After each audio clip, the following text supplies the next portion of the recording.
క్రీస్తు యొక్క పునరుత్థాన శక్తి, దాని ఫలితాలు మనం ఈరోజు నేర్చుకుందాం. అందరికీ పునరుత్థాన దిన శుభాకాంక్షలు తెలియపరుస్తూ దేవుణ్ణి ఆరాధిద్దాము.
పునరుత్థానుడా, విజయశీలుడా, నా ప్రాణనాథుడా. పునరుత్థానుడా, విజయశీలుడా, నా ప్రాణనాథుడా. నా ప్రతి అవసరము తీర్చినట్టి యేసునాథుడా. నా అపజయములలో జయమునిచ్చిన కరుణాశీలుడా. నా అపజయములలో జయమునిచ్చిన కరుణాశీలుడా.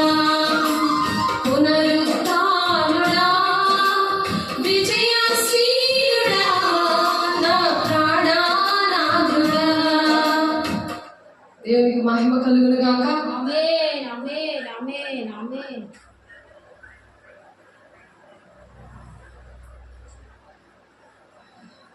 క్రీస్తు పునరుత్థానం యొక్క శక్తి, దాని ఫలితాలు.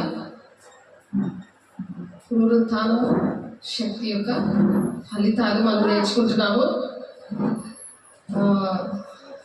దేవుడు సిలువలో మరణించారు.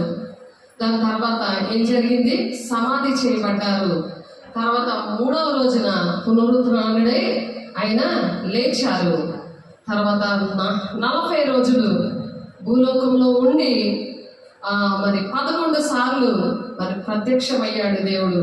ఆమేన్ తర్వాత హల్లెలూయా. 10 రోజులు ఉపవాసం ఉన్న దేవుని బిడ్డలు, దేవుడంటే ఇష్టపడిన వాళ్ళు, మరి 500 మందిని దేవుడు ఇన్వైట్ చేస్తే అందులో 120 మంది మరి మేడగదిలో పరిశుద్ధాత్మను పొందుకోవడానికి మరి 10 రోజులు ఉపవాసం ఉండి మరి ఏక మనసుతో పరిశుద్ధాత్మతో నింపబడతారు. మరి ఈ 10 రోజులు ప్లస్ 40 రోజులు కలిపితే 50వ రోజున పెంతెకొస్తు పండగ దినమందు పరిశుద్ధాత్మ దేవుడిని పొందుకుంటారు. దేవుడు దిగి వచ్చారు మరి పరలోకం నుండి.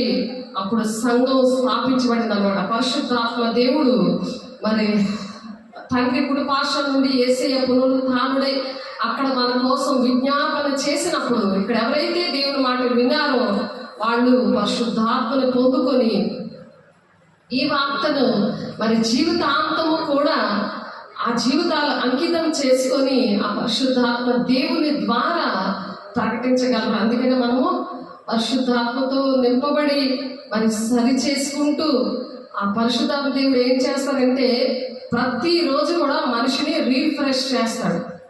అంటే రీఫ్రెష్ చేయడం అంటే మన సెల్ ఫోన్ అయినా కంప్యూటర్ అయినా రీఫ్రెష్ చేస్తూ ఉంటాం, లేకపోతే అది బ్లాక్ అయిపోద్ది. అలాగే మా పాపముతో నిండిపోతున్న ఈ మానవ శరీరము, వేసే శరీరము రక్తము ద్వారా అది రీఫ్రెష్ చేయబడుతుంది అనమాట. ఆ శరీరము రక్తము ఏంటంటే వాక్యం.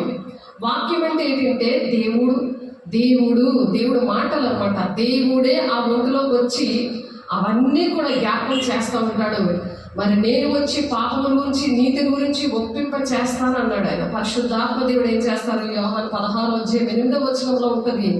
అలాగా ఒప్పింప చేస్తాడు, లేకపోతే ఒప్పుకోరు. నేనేం తప్పు చేయలేదు అని సాతానుగాడు బాగు చేసేస్తా ఉంటాడు. ఎందుకంటే నరకాన్ని పట్టుకుపోతాను, ఎందుకంటే నాకు ఇష్టమైన పనులే అన్ని చేసి దేవునికి చక్కగా దూరంగా పెడుతున్నాను, అందుకే నేను నరకాన్ని పట్టిపోతాను. కాబట్టి నేను ఏ తప్పు చేయలేదు, నేను చాలా మంచివాడిని మంచిదాన్ని అని అనుకుంటున్నాను. ఇలా చేసేది సాతాను. ఎందుకంటే వేసే శరీరం రక్తము తీసేసుకుంటే దేవుని రాజ్యానికి వెళ్ళిపోతారేమో, ఆయన మాటలు గుర్తుండిపోతాయేమో, ఆయన మాటలు అర్థమైపోతాయేమో అని.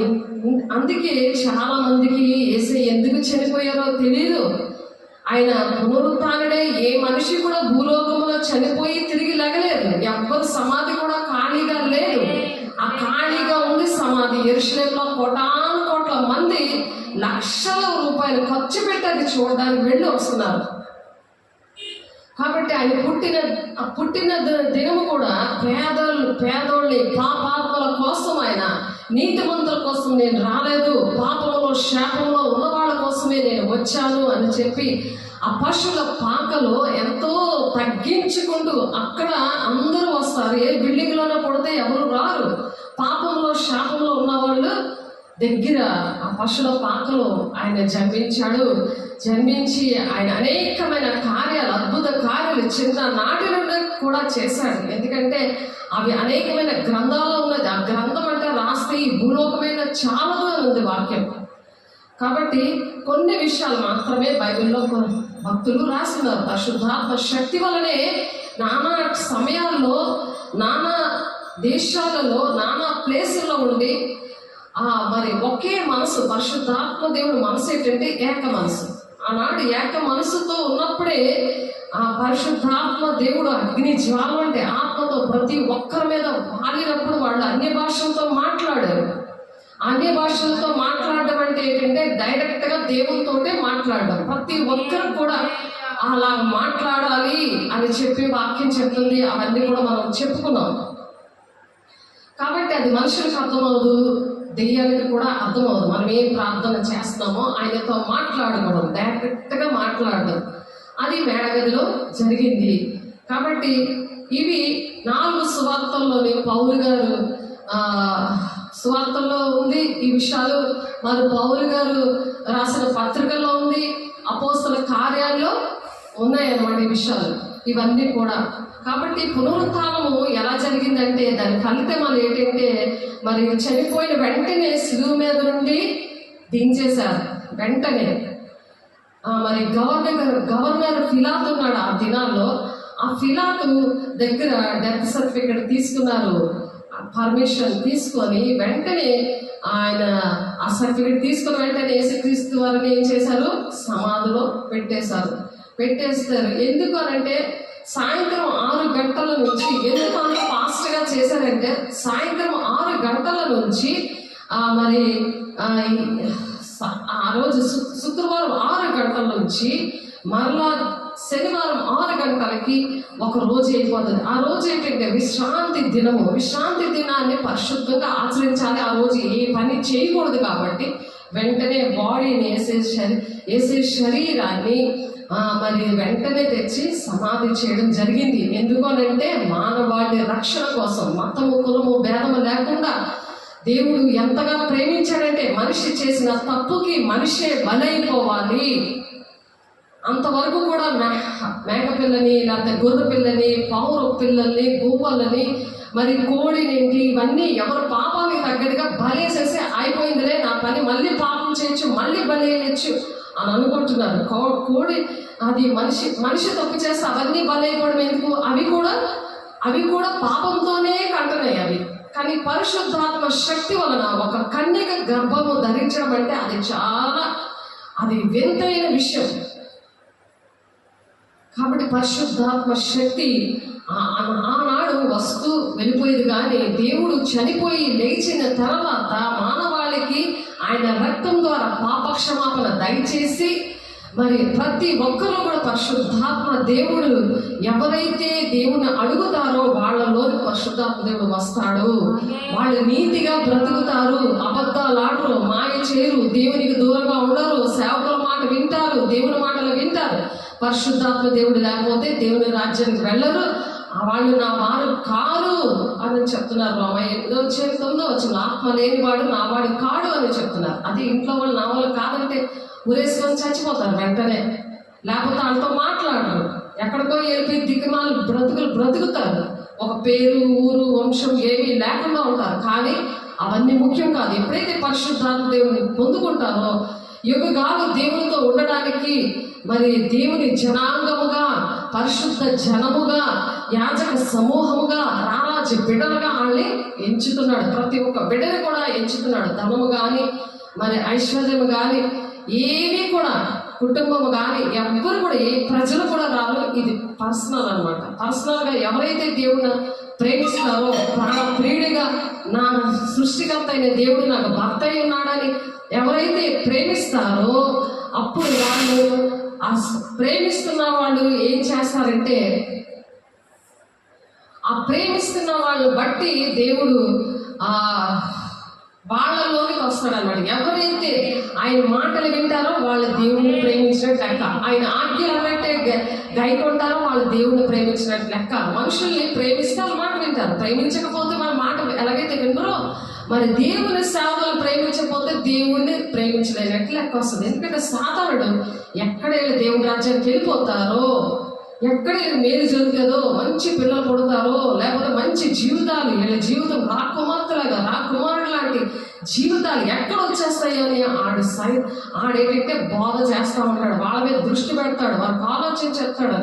నువ్వు ఎలా నాడు అలా నాడు అని చెప్పి అక్రమంగా పాపంలో శాపంలో వాళ్ళని నడిపిస్తూ ఉంటాడు. మళ్ళీ నువ్వేం తప్పు చేయలేదు అని బోధిస్తూ ఉంటాడు. కానీ మనిషి ప్రతి ఒక్కరూ శరీరంతో ఉన్నారు కాబట్టి ఆలోచన ద్వారా, తలంపుల ద్వారా, ఉద్దేశాల ద్వారా, మరి నడక ద్వారా, ప్రతి విషయాల ద్వారా కూడా తప్పు జరుగుతూనే ఉంటుంది. మనిషిగా పుట్టాము కాబట్టి అందుకే పరిశుద్ధాత్మ దేవుడు మరి అపోస్తుల కార్యంలో 2:42 ప్రార్థన ఎందు సహవాసమందు రొట్టె విరుచుటండి ఎడతెక్కుండండి కృపా సింహాసనం దగ్గర మీరు ప్రతిదీ విమర్శించుకుంటూ మీ పాపాలు ఒప్పుకోండి, అప్పుడు మీకు తీర్పు ఉండదు అని చెప్పారు అని మొదటి కొరింథీ 11 లాస్ట్ వచనాల్లో ఉంటుంది.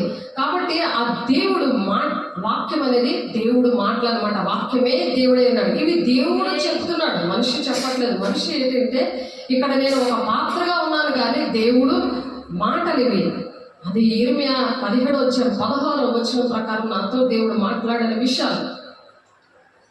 కాబట్టి ఇక్కడ గవర్నర్ ఫిలాతు దగ్గర నుండి ఆ సర్టిఫికెట్ తీసుకొని వెంటనే దేవుణ్ణి సమాధి చేస్తారు. మర్నాడు సాయంత్రానికి విశ్రాంతి దినం కాబట్టి ఆ రోజు ఏ పని చేయకూడదు కనుక మరణించిన వెంటనే శిలువ మీద నుండి దించేశారు. ఆయన మన కోసం ప్రాణం పెట్టాడు. ఈ భూలోకంలో ఎవరైనా మన కోసం ప్రాణం పెడతారా అని ఆలోచించాలి. ప్రేమించిన వాళ్ళే ప్రాణం పెడతారు. కాబట్టి ప్రేమించిన వాళ్ళ మాట మనం వినాలా వద్దా, ప్రాణం పెట్టిన మాట మనం వినాలా వద్దా, అది మనం గమనించుకోవాలి. సాతాను కూడా నాకు ఇన్నిసార్లు ఇలా నాకు బోధ చేసి నాకు ఇన్ని బాధలు పెట్టాడు. నా పరిస్థితి ఇవన్నీ ఎలా ఉన్నాయంటే దేవుని బిడ్డగా నేను ఉన్నాను కాబట్టి ఈరోజు దేవుడు నాకు ఒక స్థానం ఇచ్చాడు, ఒక గుర్తింపు ఇచ్చాడు. ఒక దేవుని బిడ్డగా నన్ను దేవుడు దీవించాడు, నన్ను ఆశీర్వదించాడు. అక్కడ పక్కన ఇంట్లో వాళ్ళు బయట వాళ్ళు ఎవరో కాదు, నిన్ను దేవుడు అలా చేశాడని మనం ఆలోచించుకోవాలి. యేసే కుటుంబంలో కూడా మరి యేసేని చాలా దేవుని కుమారుడిగా దేవుడు ఎంతో ప్రేమించారు. మరి యోహాను గారు పిల్లలు, యోహాను గారు మరియమ్మ యేసే తలలో పుట్టిన పిల్లలు దేవుడిని ఇష్టపడలేదు, యేసేని ఇష్టపడలేదు. ఎప్పుడైతే తండ్రి చిత్తాన్ని నెరవేర్చారో అప్పుడు వాళ్ళకి తెలిసింది ఈయన నిజంగా దేవుని కుమారుడు అని. మరి మత్తయి సువార్త 13:54-58 ఉంటాయి ఆ మాటలు. దేవుడి ఇంటిలోనే అలాగా అటువంటి అసమాధానం ఉంది. ఎందుకంటే సాధారణ అలాగే గలిబిలి పెట్టాడు. అలాగే మన కుటుంబాల్లో కూడా అలాగే ఉన్నప్పుడు మనం బాధపడకుండా, చింతపడకుండా దేవుని ఎల్లప్పుడూ ఆనందించండి. మరలా చెప్పుదని ఆనందించండి. దేవుడిని దగ్గర లేకపోతే నువ్వు బాధపడాలి. దేవుడు నీతోడుండి నిన్ను రక్షించుకొని అనేక మందికి దీవెనకరంగా చేశాడంటే ఎంతో సంతోషించవలసిన విషయాలు. యేసయ్య అలా జయం పొందుకున్నాడు. పునరుత్థాన శక్తిని ఆయన మనకి ఇచ్చాడు. దేవుని నామమునకు స్తోత్రం. ఆ శక్తి ఉన్నందుకే మనం సంతోషించాలి. ఆ శక్తిని బట్టి మన కుటుంబాలను రక్షించుకోవాలి. వాళ్ళు విన్నపనే చెప్పాలి. ఇది పర్సనల్. కాబట్టి చెప్పడమే మన పని. కాబట్టి అక్కడ సమాధిలో పెట్టడానికి మరి అక్కడ దేవునితో ఉండి దేవునితో తిరుగుతూ మరి యేసయ్యతో తిరుగుతూ మరి శిష్యులు ఏం చేశారంటే యేసయ్య లాంటి రూపం వచ్చింది కానీ యేసయ్య గుణాలైతే రాలేదు. ఎంత విచిత్రమో చూసారా. పరిశుద్ధాత్మ దేవుడు పొందుకోలేదు అప్పటికి. కాబట్టి యేసయ్య చేసిన అద్భుత కార్యాలు, మహత్కార్యాలు, సూచక్రియలన్నీ చూసేవారిగా ఉన్నారు కానీ చేసేవారిగా లేరు. ఆయన రూపమే తనందరికి వచ్చేసింది. ఇస్కరియోతు యూదా మరి యేసయ్య శరీరం రక్తం తీసుకున్నప్పుడు మీలో ఒకడు సాతాను అని చెప్తాడు దేవుడు. అప్పటికి కూడా తను సరి చేసుకోలేదు. మరి తండ్రి చిత్తం నెరవేర్చబడడానికి, ప్రవచనాలు నెరవేర్పు జరగడానికి అలాగా ఇప్పటికి కానివ్వండి అని చెప్పి ఆయన బాప్తిస్మ విషయంలో మరి యూదా ఇస్కరియోతు విషయంలో దేవుడు అలా చెప్తారు. కాబట్టి అక్కడ యూదా ఏం చేస్తాడంటే యేసయ్యని అప్పగిస్తాడు, యూదులకి అప్పగిస్తాడు. మరి అందరూ యేసయ్యలాగే ఉంటారు కదా, మరి ఎవరిని మేము పోల్చుకుంటా అంటే నేను ముద్దు పెట్టి చెప్తాను అని ముద్దు పెట్టి అప్పచెప్తారు. అలాగే ఈ దినాల్లో కూడా మనతో చక్కగా మాట్లాడతారు, కానీ వెనకాతలో ఒక మాట, ముందు ఒక మాట, లోపల కపటమైన మాటలు ఆడుతున్న దేవుని బిడ్డలు ఉన్నారు. ఇస్కరియోతు యూదాలాగా బల్లారాధనలో పాల్గొంటున్న వాళ్ళు కూడా అనేకమైన చర్చలకు పరిగెడుతున్నారు. ఎందుకంటే ఇది కఠినమైన మాటని యేసయ్యని ఎలాగైతే యోహాను 6:66 వెళ్ళిపోయారో సరి చేసుకోవడం, దేవుని మాట ప్రకారం నడవడం, తండ్రి చిత్తాన్ని చేయడం సాతానుగాడికి ఇష్టం లేదు. వాళ్ళలో దూరి ఎప్పుడైతే పరిశుద్ధంగా లేదో, నీతిగా బ్రతకట్లేదో, మరి అబద్ధమును ప్రేమించి అబద్ధమును జరిగించేవాడు మండు అగ్నిగుండంలో పడిపోతానని ముందు వాక్యం. అబద్ధం అంటే ఏమీ కాకుండా అబద్ధం ఆడుతున్నారు, మాయ చేస్తున్నారు, కృతజ్ఞత ప్రార్థన లేదు, కృతజ్ఞత లేదు, ఒక సాక్ష్యం లేదు. ఊది గంతముల వరకు సాక్షిగా ఉండండి అని చెప్తున్నాడు. ఎందుకు? పరిశుద్ధాత్మను పొందుకోలేదు కాబట్టి సాక్షిగా ఉండలేకపోతున్నారు. అందుకే ఆత్మ లేనివాడు నావాడు కాదు అంటున్నాడు. వాళ్ళు దేవుడి రాజ్యానికి రాను, ఎందుకంటే వాళ్ళ సాక్ష్యం చెప్పరు, ఒక కృతజ్ఞత ఉండదు. దేవుడు నన్ను ఇలా పోషిస్తున్నాడు, నేను ఎక్కడో ఉండవలసిన మనిషిని, నేను ఎందుకు ఇక్కడ, నా దేవుడు ఎందుకు ఇలా నన్ను దీవించాడని దేవుడి మీద కృతజ్ఞత ఉండదు, సేవకుల మీద ఉండదు, సంఘం మీద ఉండదు, ఎవరి మీద చేశారో వాళ్ళ మీద ఉండనే ఉండదు. దేవుడికి స్తుతియాగం అనిపించలేని వాడు మరి తన మార్గాలను సరళం చేసుకోడు అని ఉంది.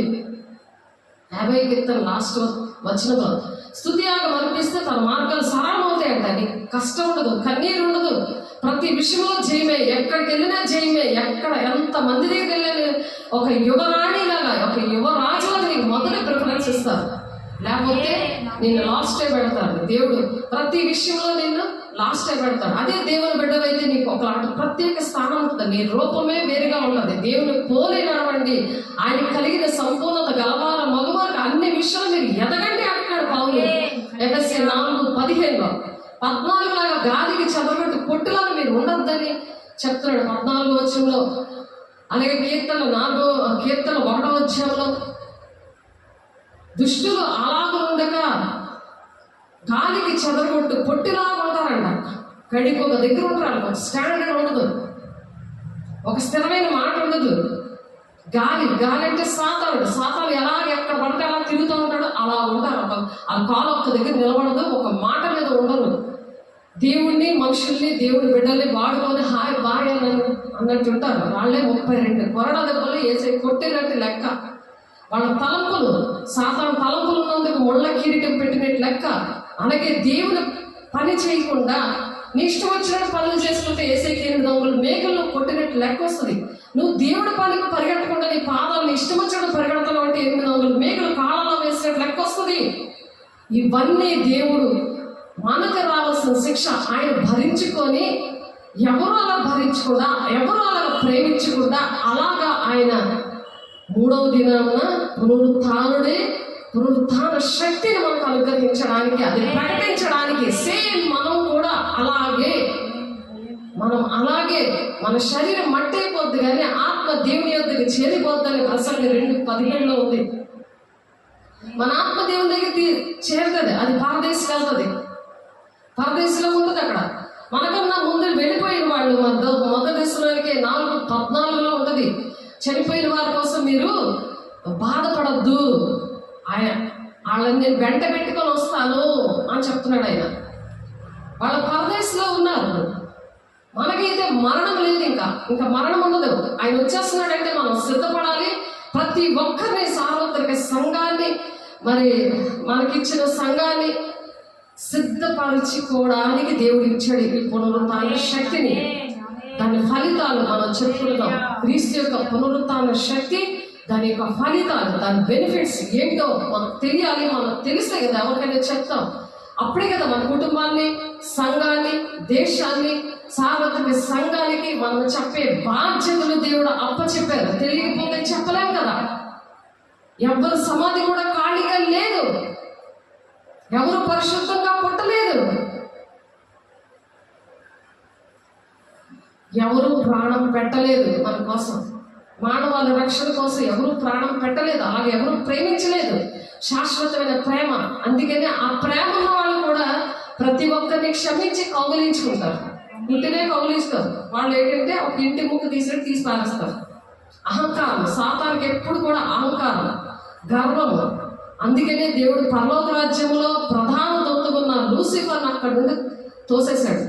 అది దాని సమూహం అంతా కలిపి వాళ్ళలో దూరిపోయి దేవుడికి ఎప్పుడైతే స్థానం ఇవ్వరో వాళ్ళకి భ్రష్ట మనసుకు అప్పచెప్తానని, సాతానికి అప్పచెప్తానని, మోసపుచ్చే ఆత్మకు అప్పచెప్తానని దేవుడు మాట్లాడుతున్నారు. కాబట్టి ఆ ఆత్మ నుండి దేవుడు ఎలా విడిపిస్తాడంటే ఈ పునరుత్థాన శక్తిని గ్రహించే శక్తి దేవుడు ఇచ్చినప్పుడు అప్పుడు ఆ విధంగా గ్రహిస్తారు, ఆ విధంగా ఉంటారు. దుష్టుడు మరి దేవుని సన్నిధిలో ఉండనివ్వడు, దుష్టుడు ఉన్న మనిషిని ఉండనివ్వడు.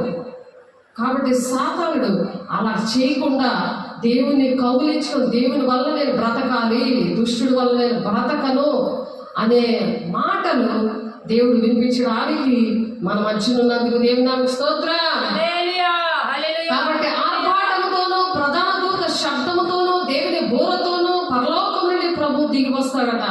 క్రీస్తునందుండి మృతులైన వారు మొదట లేస్తారట. ఆ వేగన సజీవమైన నిలిచిండు మనము వారితో కూడా ఏకముగా ప్రభువుని ఎదుర్కొంటాము. ఆకాశ మండలములకు మేఘముల మీద కొనుక్కోబడతామట. కాగా మనము సదాకాలము ప్రభుతో ఉంటాం. ఇది పునరుత్థాన శక్తి అన్నమాట. ఆమేన్, ఆమేన్. కాబట్టి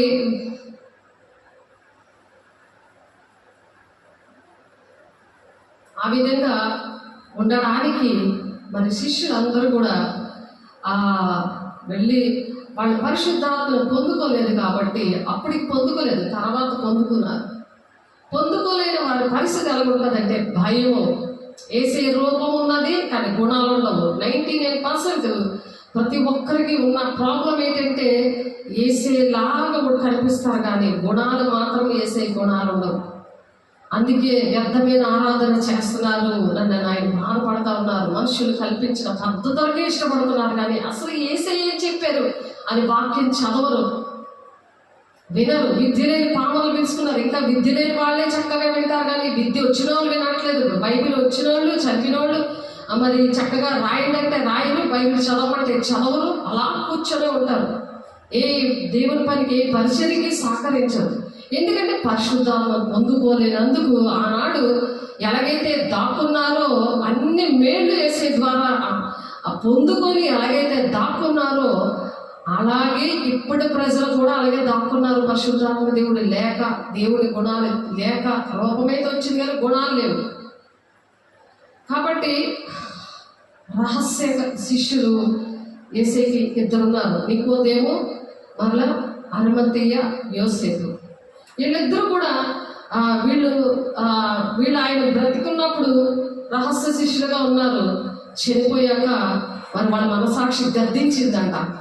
గద్దించినందువల్ల వాళ్ళు ఏం చేస్తారు, ఆయన సమాధిని చేయడానికి వాళ్ళు కూరుకున్నారు. వాళ్ళిద్దరు కూడా వారి మనసాక్షి గద్దించినందుకు. ఇప్పుడు దేవుని బిడ్డలుగా ఉన్న మనము మన ద్వారా ఎంతో మంది మేలు పొందుకుంటున్నారు కానీ నాకు నా దేవుని పనికి సహకరించట్లని మనం బాధపడుతుంటే దేవుని బిడ్డ రహస్య శిష్యులు కొంతమంది ఉంటారు. అలాగే మన విషయంలో కూడా మరి ఆత్మీయ బిడ్డలే తల్లి సహోదరులను ఉంది. తండ్రి చిత్తాన్ని నెరవేర్చి మారే తల్లి సహోదరులను ఉంది కదా వాక్యం. అలా ఉంటారనమాట. అలాగే యోహాను గారిని మరియమ్మ గారికి అప్పచెప్పారు. అలాగా శరీరానుసారమైన బిడ్డలు దేవుడు అంటే సంతానంగా ఎంచరట. ఆత్మ సంబంధమైన బిడ్డలని నీ సంతానంగా ఎంచుతానంటున్నాడు ఆయన. అలాగే ఎంచడానికి దేవుడు మన మధ్యకి వచ్చున్నారు. శిష్యులు చనిపోయాక రహస్యంగా మరి వాళ్ళు వెళ్ళిపోయారు, దాక్కున్నారు వాళ్ళు. ఎందుకంటే ఏసై చంపేశారు కదా, వాళ్ళు కూడా చంపేస్తారని తిరిగి తన ఏర్పాటు చేస్తుంది. ఇప్పుడు భయము ఎప్పుడు ఏర్పాటు చేస్తుంది, పరిశుద్ధాత్మ దేవుడు లేనప్పుడు.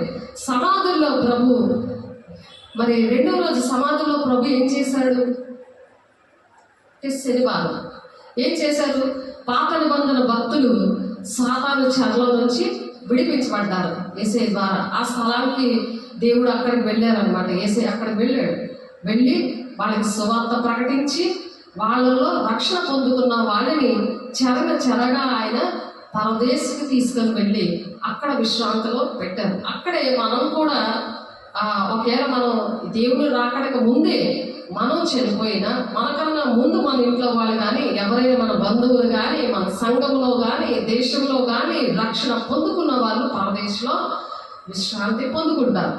సమాధి చేసిన తర్వాత రాయి దొర్లించి మరి రోమా ప్రభుత్వం ముద్ర వేసింది. ఎందుకంటే బ్రతికున్న రోజుల్లో ఏం జరిగింది? బ్రతికున్న రోజుల్లో నేను 3వ దినమే లేస్తానని శిష్యుడికి చెప్తే శిష్యుడు గుర్తులేదు. చూడండి, పరిశుద్ధాత్మ దేవుడు లేనోడికి వాక్యం గుర్తుండదు, దేవుడు మాటలు గుర్తుండవు, వాక్యం అంటే ఇష్టం ఉండదు, సంఘం అంటే ఇష్టం ఉండదు. సేవకులు అంటే మరి దేవుడినే మరి పక్కన పెడతారు, మరి సేవకులు కూడా పక్కన పెడతారు కదా. వాళ్ళకి శారీరకంగా దేవుడు ఇల్లు, కాలేటి, మరి ఉద్యోగాలేటి అన్నీ ఇచ్చేస్తుంటే ఆరోగ్యమేటి, మరి క్యాన్సర్, గుండె నొప్పి, చెస్ట్ క్యాన్సర్, మరి పొట్టుగా ఉన్నారు, పొడుగు గారు, ఎన్ని కార్యాలు దేవుడు చేశాడు. బాప్తీసాలు ఇచ్చాక పరిశుద్ధాత్మతో నింపబడి మరి దేవుని ప్రేమను రుచి చూసి మరలా మరి పడిపోయిన వాళ్ళంటే వెలిగించడం చాలా కష్టం ఉంది హెబ్రీ 6వ అధ్యాయంలో. అందుకే దేవుడు చెప్తున్నారు, ఎందుకంటే ఇవన్నీ అనుభవాలతో మరి దేవుడు అవన్నీ పరిశుద్ధాత్మ దేవుడు రాయించారు భక్తుల ద్వారా. సమాధి చేసిన తర్వాత రాయి దొర్లించేసి ఆ ప్రభుత్వం ముద్ర వేశారనమాట. ఆ ప్రభుత్వం ఏం చేశారు? ముద్ర వేసేసారు. ఎందుకంటే ఆ ముద్ర తీస్తే, ఎవరైనా ముద్ర తీసేశారనుకోండి, అంటే దేవుడు చెప్పారు కదా 3వ రోజున లెగిస్తాను నేనని, పునరుత్థాన శక్తిని చూపిస్తానని. ఆ పునరుత్థానుడిగా ఆయన ఎవరైనా చనిపోతే 3వ రోజు లెగిస్తారా? ఒక ఆయన అలాగే నేను కూడా లెగిస్తానని ఆయన కూడా అలాగే చనిపోయాడట. సజీవంగా ఆయనకి సమాధి చేశారు. మరి ఆయన మరి ఇంక లెగలేదు. ఏదో అనుకుంటున్నారు ప్రజలు, మాయలోకం అందరూ చేసేస్తారు అనుకుంటున్నారు. ఆయన మానవుడిగా వచ్చాడు మానవుడిని నేర్పించడానికి, కానీ దైవత్వం కలిగి ఉన్నాడు. మనం మనుషులుగా ఉండి మనం కూడా దైవత్వం పొందుకోవాలంటే పరిశుద్ధాత్మ అందుకే పొందుకోవాలి. దేవుని రూపము, దేవుని గుణాలు కూడా అప్పుడు వస్తాయి. అప్పుడు క్రీస్తుకి కలిగిన సంపూర్ణత గలవారు మగవారికి అన్ని విషయాల్లో దేవుడు ఎదిగేలాగా సహాయం చేస్తారు. వేసే శరీరం రక్తం ద్వారా, వాక్యం ద్వారా. ఆ వాక్యం అప్పుడు అర్థం అవుద్ది. ఎడతెగక సహవాసము, ప్రార్థన, మరి వేసేసారి రక్తము తీసుకోమనుంది. మరి భయం కలుగుతుందట. ఎందుకంటే దేవుడు వాళ్ళలో ఉండి మాట్లాడతాడు కాబట్టి, అమ్మో ఏ మాట అంటే మనకి ఏం జరుగుతుందో వారికి వాక్శక్తి అనుగ్రహించాడు దేవుడు అని. ఎస్తేరని అమ్మాయి ఏం చేసిందంటే, దేవుడు అమ్మ పాస్టర్ గారికి వాక్శక్తి ఇచ్చారమ్మా అని నువ్వు చర్చికి పారిపోయాడు. భయం కలుగుతుందట. ఎందుకంటే వాళ్ళు అపోస్తులు వాడబడతారు, అపోస్తులు తలకిందులు చేశారు. దేవుడు అటువంటి కార్యాలు చేయించారు సంఘంలో. 5 పరిచర్యలో కూడా దేవుడు అలాంటి పరిస్థితులు ఇచ్చారు. అవి చూశారు. కళ్ళుండి చూడరు, వాళ్ళ చెవులుండి వినరు, వాళ్ళ హృదయం క్రొవ్వునేది ఏషియా చెప్పిన ప్రవచనం సరి అని వేసే చెప్తారు. అలాగా వాళ్ళు గ్రహించలేకపోయారు. ఎందుకంటే సహవాసము లేక, వాక్యము వారి ఒంటిలో నిలబడలేదు. సరి చేసుకోవాలి. రోజు మనం సరి చేసుకోవాలి. మనం రోజు సరిచేయాలి. అంతవరకు మనం సహించుకోవాలి. మన జీవితాలు దేవునికి అంకితం ఇవ్వాలి.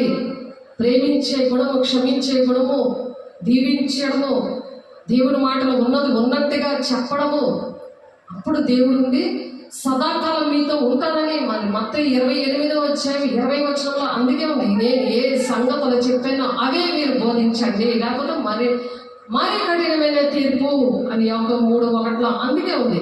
సమాధి చేసిన తర్వాత ఆ దొర్లించిన తర్వాత సమాధి మీద ఎవరైతే ఆ ముద్ర వేశారో, ఆ రోమా ప్రభుత్వము ముద్ర వేసేసింది, ఆ సీల్ వేసేసింది అనమాట. ఆ రాయిని దొర్లించాక అరిమత్తయి యోసేపు తన కోసము ఒక సమాధిని చేసుకొని రెడీగా పెట్టుకుంటాడు. ధనవంతుడు తన సమాధిలో పెడతాడు. పెట్టినప్పుడు ఎవరైతే ఆ సీల్ తీసేస్తారో వాడికి మరణ శిక్ష అని చెప్పి ఆ రోమా ప్రభుత్వం అక్కడ ఆర్డర్ వేసింది. మరి అక్కడ కావలి వారిని కూడా పెట్టారు. పెట్టినప్పుడు ఏం జరిగిందంటే ఆ దేవదూతలు వచ్చి రాయి పొర్లించారు. ఎందుకంటే ఏసై సమాధిలో ఉండగానే ఆయన సమాధి రాయి అవసరం లేదు ఏసైకి. ఆ పునరుత్థాన శక్తి, దేవుని స్తోత్రం, ఆ పునరుత్థాన శక్తి ద్వారా రాయి ఆ ఎవరు ఇప్పకుండానే ఆయన పునరుత్థానుడే వెళ్ళిపోయాడు. ఆయన శక్తి ఆపలేదు. తండ్రి చిత్తము నెరవేర్చబడింది. అక్కడ తండ్రికి విధేయత చూపించాడు కాబట్టి తండ్రి చిత్తము మన పట్ల కూడా అలాగే మనం పునరుత్థానులుగా మనం అవ్వాలంటే మనము కూడా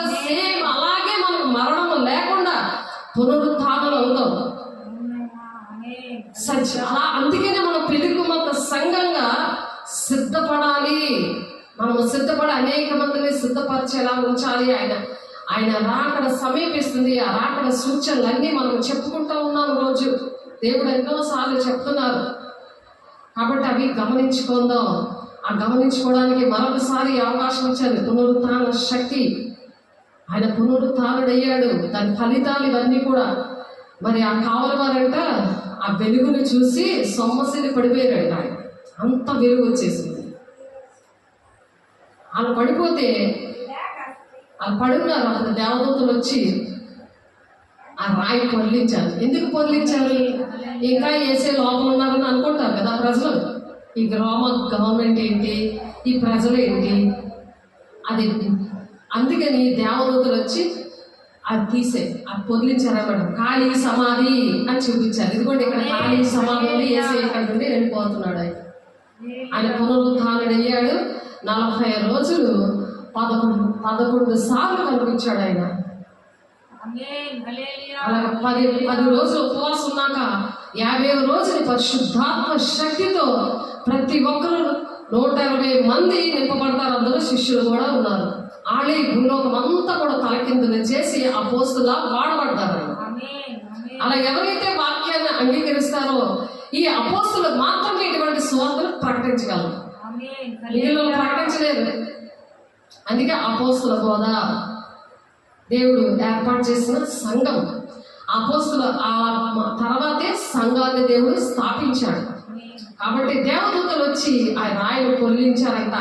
ఎందుకంటే మనుషులు పొర్లిస్తే ఏం జరుగుతుంది? మరణ శిక్ష రాకుండా దేవదూతలను దేవుడు పంపించి దేవదూతలు ఆ పని చేశారు. కాబట్టి ఆ సీలు ఉండగానే దేవుడు పునరుత్థానుడయ్యాడు. ఆ ఖాళీ సమాధిని దేవదూతలు చూపించాడు. ఏసేయలేడు అని చెప్పి లేకపోతే ఉన్నారని అలా భ్రమలో వదులుతారు. ఆయన లేగలేదు అని అంటారు. అనేక మంది అనేక విధాలుగా చెప్తూ ఉంటారు. కానీ అన్నింటికీ రుజువులు ఉన్నాయి. నేను దేవుని కుమారుడిని అని ఆయన ఎలాగైతే రుజువుపరుచుకున్నారో మనం కూడా అలాగే రుజువుపరచుకోవాలి. పునరుత్థాన శక్తిని పొందుతారు. మనం కూడా సేమ్ అలాగే మన విషయంలో కూడా అలాగే జరుగుతుంది. మనుషులు తీస్తే మరి మరణ శిక్ష వస్తుందని దేవుడు ఎంత మంచి దేవుడు చూడండి అలాంటి ఏర్పాట్లు చేశారు. మరి యోహాను 20:8 నుంచి ఉంటాయి మాటలు. శిష్యులు లోపల శిష్యులు ఏం చేశారు? లోపలికి వెళ్ళారు. ఎప్పుడు స్త్రీలు వస్తారు. మగ్దలేని మరియ స్త్రీలు, కొంతమంది స్త్రీలు 5 గంటలు లేచి ఫస్ట్ వాళ్ళు వచ్చి చూసి వాళ్ళ స్త్రీలు మొదటి సువార్తను ప్రకటించారు. వాళ్ళు వెళ్ళి ఏం చేస్తారు? వీళ్ళ శిష్యులు తలుపులు కొట్టి వాళ్ళకి చెప్తారు ఏసై లేచారు, ఆయన లేడు అని. మగ్దలేని మరియ, అమ్మా ఎవరిని వెతుకుచున్నావు, అమ్మా నీవెవరిని వెతుకుచున్నావు అని పాట ఉంటుంది.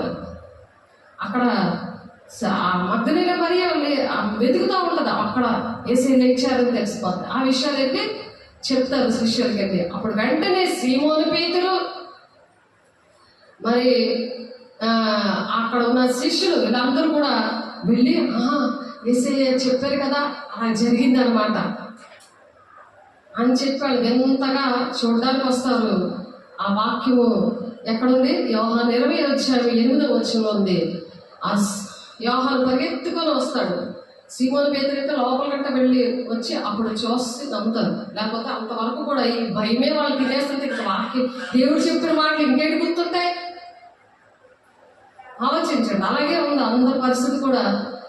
దేశమంతా అల్లకొల్లలో ఉంది. అమ్మో దేవుని మాటలు ప్రకటించకూడదేమో, అమ్మో అందులో ప్రతి దానికి కూడా భయమే. ఆయన ఆ పునరుత్థాన శక్తి ఎవరిలోనైతే ఉంటుందో దేవుడు ఏర్పాటు చేసిన అపోస్తల బోధ ఎవరికైతే అర్థమవుతుందో వాళ్ళు దేవుని బిడ్డలుగా ఉంటారంట. ఇలా సజీవుడిగా రుజువుపరుచుకున్నాడు దేవుడు. మనం కూడా అలాగే సజీవులుగా రుజువుపరచుకోవడం దేవుని నామముకు స్తోత్రం. మరి మానవులకు కూడా మనందరికీ కూడా ఎవరైతే దేవుని నమ్ముకొని మరి నమ్మి బాప్తిసం తీసుకున్న వారు రక్షించబడను, నమ్మని వారికి శిక్ష విధించబడను, నమ్ము వారి ఎడల ఈ సూచక్రియలు కనబడతాయి అని చెప్పారు. యేసయ్యను పోలి ఆ విధంగా నడుస్తారు. అలాగా క్రీస్తు మరణపు ముళ్ళును విరిచాడనమాట. ఆ మరణపు ముళ్ళు విరిచి మరి మరణం అంటే భయం లేకుండా చేశాడు మనకి. అది పునరుత్థాన శక్తి. మరణం అంటే భయం ఉందా? బ్రతుకుని క్రీస్తే చావైతే లాభమే. ఎందుకంటే దేవునితో ఉంటాం యుగాలు కూడా. ఎందుకంటే రక్షణ వచ్చేసింది కదా. ఆయన ఎందుకు చనిపోయాడు, ఎందుకు ఆయన మాటలు ప్రకటించగలుగుతున్నాము? మరి దేవుడు చేసిన కార్యాలన్నీ కూడా మన జీవితాల్లో చేస్తున్నాడు, చేయిస్తున్నాడు. మార్కు 16:20 ప్రకారం ఆయన సాకారి ఉండి మన వాక్యం ప్రకటిస్తుంటే ఆయన అద్భుతకాలు మహత్కారాలు సూచక్రియలు చేస్తున్నాడట. అవి మన జీవితాల్లో జరిగాయి ఈ 6 పరిచర్యలో కూడా. కాబట్టి మరణం అంటే భయం లేదు. ఎవరికి భయం ఉంటుంది? చావు అంటే భయం. అమ్మో దాక్కుని ఉంటారు. మత్తయి 10 వచ్చే మీరు అంతా చదివితే ఆ ప్రాణాన్ని అలా భయపడతారంటే అది పోగొట్టుకుంటారట. తన సిలువను ఎత్తుకొని వెంబడింపనమాట నాకు పాత్రుడు కాదని ఉంది. ఒక ఇంటిలో 2-3 విరోధంగా ఉంటారు అని ఉంది అక్కడ. ఎందుకంటే పరిశుద్ధాత్మ పొందుకున్న వాళ్ళు విరోధంగా ఉంటారు 2-3. అది ఒకసారి చదువుదాం. మత్తయి 10 వచ్చారు. ఎందుకు దాని విషయంలో మీరు బాధపడుతున్నారని దేవుడు చదివిస్తున్నారు. దేవుడు బిడ్డ ధైర్యంగా ఉండు అని చెప్పడానికి. మరణం అంటే భయం లేదు. వాళ్ళు ఏం చేస్తారని దేవుడు కంచి ఉంటుంది వాళ్ళకి. ఎందుకంటే దేవుల్లో ఉన్న బిడ్డలకి ఎప్పుడు సంతోషమే, అన్ని జయమే. దేవుడి బిడ్డలు దేవుడు ఆ మనుషులు లేనప్పుడే భయము. వాళ్ళకి ఒక అడ్రస్ ఉండదు, ఒక గమ్యం అనేది ఉండదు. చనిపోయిన తర్వాత ఏమవుతారనే విషయాలు చాలా మందికి తెలియదు.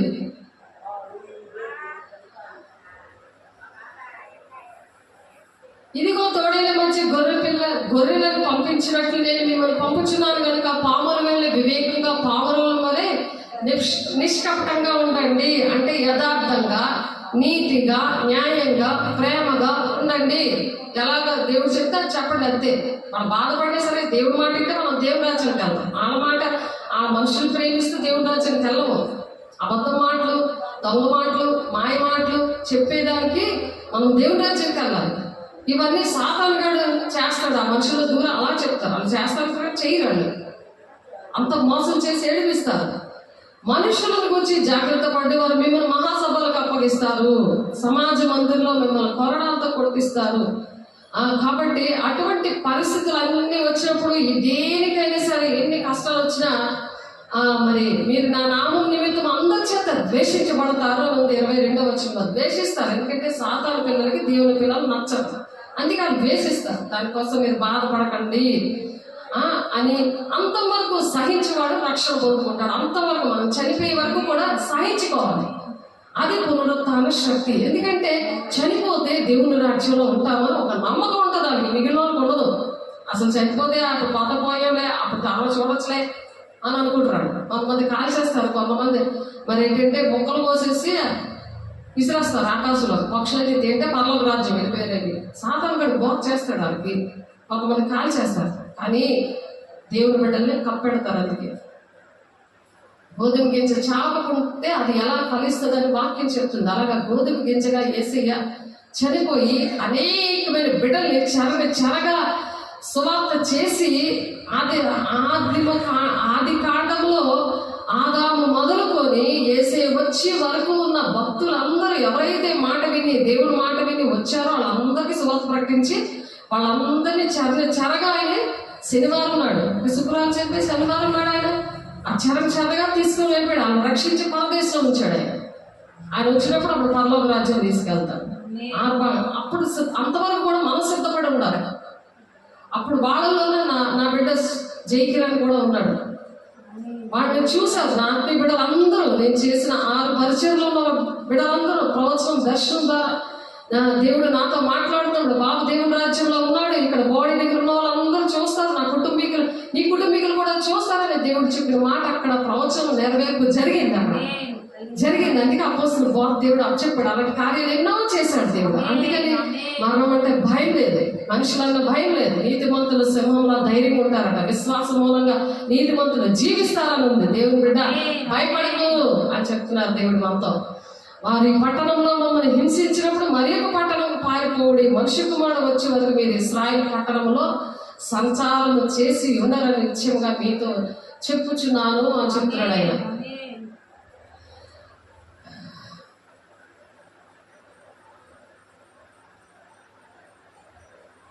కాబట్టి దేవుడు ఆ అనేకమైన విషయాల్లో దేవుడు ఎంతగానో ఆదరించి ఎన్నో మాటలు చెప్పారు. కాబట్టి మనం అవన్నీ కూడా గుర్తు చేసుకోవాలి.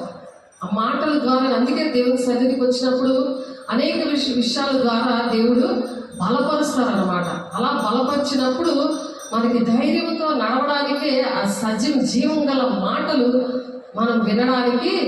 మరి దావీదు భక్తుడు ఏం చేస్తాడు, ఆయన సన్నిధికి పరుగులు తీసే పాదాలు ఇవ్వండి ప్రభా అని అడుగుతాడు. అలాగే మనం కూడా అడగాలి. సాధారణ అయితే వెళ్ళద్దు, అక్కడ బాగుపడిపోదు, మళ్ళీ దేవుడి రాజ్యం వెళ్ళిపోదు. మరి నేను ఎందుకు వచ్చాను, నాకు దక్కలేని సింహాసనం మీకు ఎందుకు దక్కాలని నేను వచ్చాను. నన్ను అక్కడ నుండి తోసేశాడు యేసయ్య తండ్రి దేవుడు.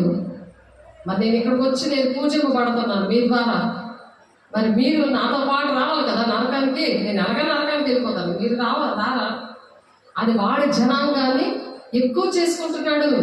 ఆ జనాంగం ఎక్కువ అవ్వకుండా ఈ పునరుత్థాన శక్తి వలన మనం ఏం చేయాలి,